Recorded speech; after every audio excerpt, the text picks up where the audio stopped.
মুঘল সাম্রাজ্যের রাজকীয় চিকেন হচ্ছে এই মমতাজ চিকেন। এই রেসিপি তো মিস করাই যাবে না। You will fall in love in just one bite. এই লাক্সারিয়াস কোরমা চিকেনটা এত বেশি মজা, রেসিপিটা শিখতেই হবে। সো প্রথমেই পরিমাণ মতো সয়াবিন তেল নিয়ে সেখানে পেঁয়াজ, টমেটো, গোটা মরিচ ও কয়েকটা বাদাম নিয়ে এটাকে ফ্রাই করে নিতে হবে। এখানে আম্মু কাঠবাদাম ইউজ করেছিল, যেহেতু বাসাতে ছিল। আপনারা কাজু বাদাম বা পেস্তা বাদাম ব্যবহার করতে পারেন।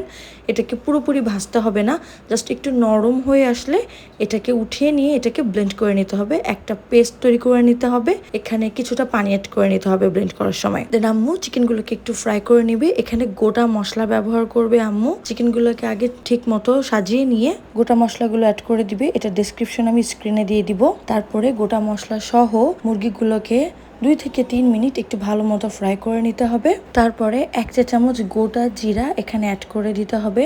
দেখতেই পাচ্ছেন। এবার সব কিছু মিলিয়ে আরেকটু 1 থেকে 1.5 মিনিট আবারও ফ্রাই করে নিতে হবে। যারা দেশি মুরগি ব্যবহার করবেন তাদের কিন্তু খুব বেশিক্ষণ ফ্রাই করতে হবে না মুরগি। দেন 1 টেবিল স্পুন আদা রসুন পেস্ট এখানে অ্যাড করে দিতে হবে। মুরগির সাথেই মশলাগুলোকে ফ্রাই করে নিতে হবে। সব কিছু ফ্রাই করা হয়ে গেলে এখানে পানি অ্যাড করে দিতে হবে। এবার মশলা, পানি এগুলো একটু ভালো করে মিক্স করে একটু নেড়ে চেড়ে দিয়ে এখানে আম্মু মশলাগুলো অ্যাড করে দিবে। এই গুঁড়া মশলাগুলোর ডিসক্রিপশনও আমি স্ক্রিনে দিয়ে দিব।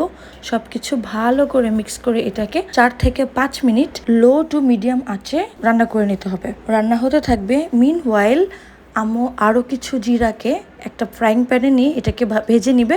মানে আমাদের ভাজা জিরা গুঁড়া লাগবে আর কি। এটাকে হামানদিস্তায় আম্মু গুঁড়ো করে নেবে। তো 5 মিনিট রান্না হবার পর এখানে আরও কিছু ইনগ্রিডিয়েন্টস অ্যাড করতে হবে। প্রথমে পেস্ট করে নেওয়া টমেটো, পেঁয়াজের যে ঠিক পেস্টটা এটা অ্যাড করে দিতে হবে। আগেই বলেছিলাম এটা একটু কোরমা টাইপের চিকেন হবে। এই চিকেনটাকে আবার 10 থেকে 15 মিনিট মিডিয়াম টু লো হিটে রান্না করতে হবে। দেখতেই পাচ্ছেন যে মশলা থেকে অনেকটা তেল ছেড়ে দিয়েছে। এবার আম্মু ফেটিয়ে নেওয়া টক দইটা এর উপরে স্প্রেড করে দিবে। দেখতেই পাচ্ছেন পরিমাণটা কতটুকু ব্যবহার করেছে। দেন আম্মু এখানে জিরা গুঁড়োগুলো অ্যাড করে দিবে। দেন অ্যাড করে দিবে ধনিয়া পাতা। ধনিয়া পাতাটা কিন্তু মাস্ট, এটা কিন্তু স্কিপ করতে যাবেন না। এই ধনিয়া পাতাটার জন্যই কিন্তু একটা ইউনিক ফ্লেভার আসবে এই চিকেনটাতে। দেন আম্মু অ্যাড করে নেবে লেমন স্লাইস। আপনারা লেবুটা চিপেও দিতে পারেন। দেন আম্মু এখানে 1 চা চামচ বাটারও অ্যাড করে নিবে। আপনারা চাইলে ঘি অ্যাড করে নিতে পারেন বাটার না থাকলে।